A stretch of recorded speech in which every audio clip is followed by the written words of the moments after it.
And to your point around governance is not a flick and a switch and it just happens. Yeah. It's a journey and it's a cultural shift, and lots of things needs to be in place to be able to orchestrate the governance workflow. Venkata, can you introduce yourself to the viewers and tell us a bit more about your role and the organisation you work for? Absolutely. Thank you, Peter. My name is Venkata Valluri. I work for Aussie Broadband, and my role is General Manager for Data Analytics and Insights. And I've been in this role for 2.5 years. And we have started a journey where there's nothing else and started everything from the scratch. Okay, because I'm interested in Aussie Broadband as an organisation because an outsider's perspective of that is you're a challenger brand trying to take on the sort of behemoths of the telecom space. And challenger brands also tell me there's an impatience for results.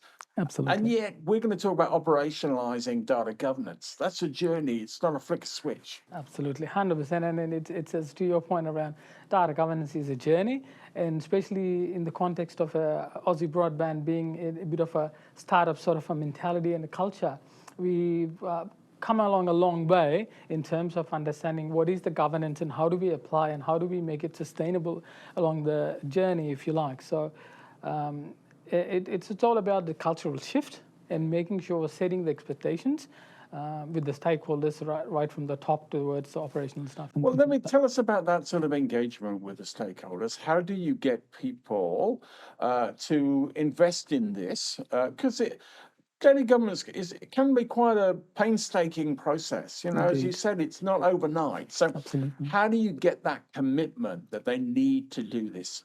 Absolutely. Just like everything else in general, what's in it for me, right? That's a value proposition you look for.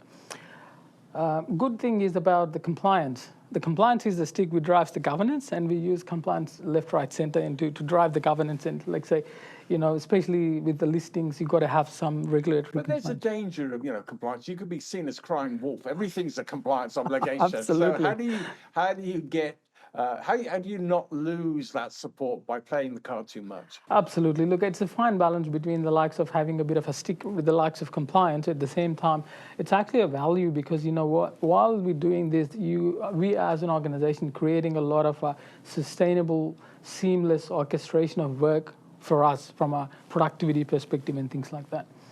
And in terms of the balance, it's all about the literacy. Actually, it's more about the awareness and bringing people to the journey. And again, it's a bit of a education journey and bringing everyone towards the same sort of a goal and things like that.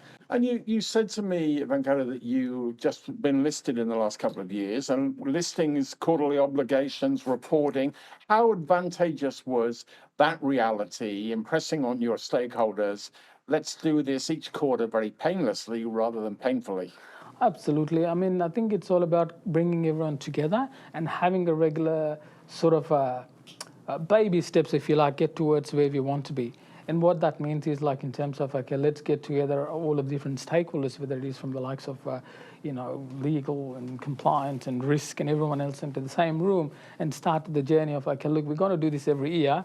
Let's get together and start putting some controls or if not some sort of cadence in place to be able to get to a plan where it's much more efficient for us to get through this less painfully.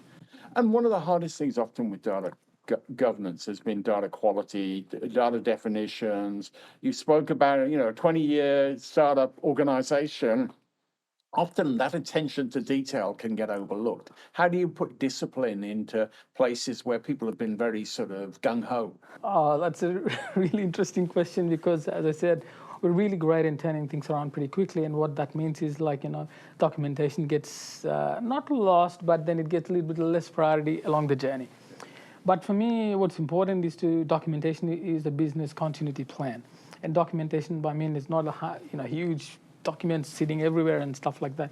It's more about bringing that sort of consistency around the, let's just say, terminologies and business definitions and the metrics and stuff like that.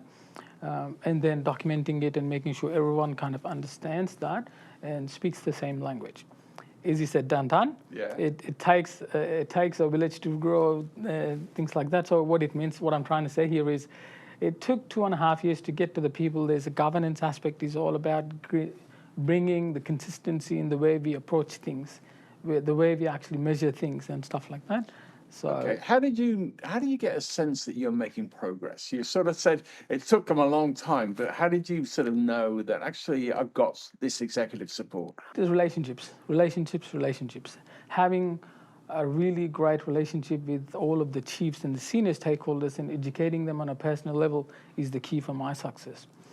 I'm not going to say that we're on top of everything and we're absolutely fantastic. It's a journey, as I said. Like governance is a bit of a journey, and you learn along the journey. Okay, I'm going to give you a concluding question, then, Keller, and it's going to be, in your journey, what has been your most success? Where have you had success? What is a piece of advice you would give someone that has proved most valuable for you? And what is a problem you've overcome and that maybe proved difficult but actually was important in that journey? I think one of the key takeaways to take every chief or senior stakeholder to the journey. Bring them towards the likes of what it means from a consistency perspective. When someone goes to a board meeting and talk about the numbers, everyone has to be on the same sort of a definition, if not the same page. And how does it happen? You just need to work with the senior stakeholders to make sure everyone understands it. And it's not about the accountability, it's more about literacy in my mind. So learning along the journey. Got to drink a lot of cups of teas and coffees with stakeholders. Absolutely, for sure, 100%. And sometimes you got to get reds as well.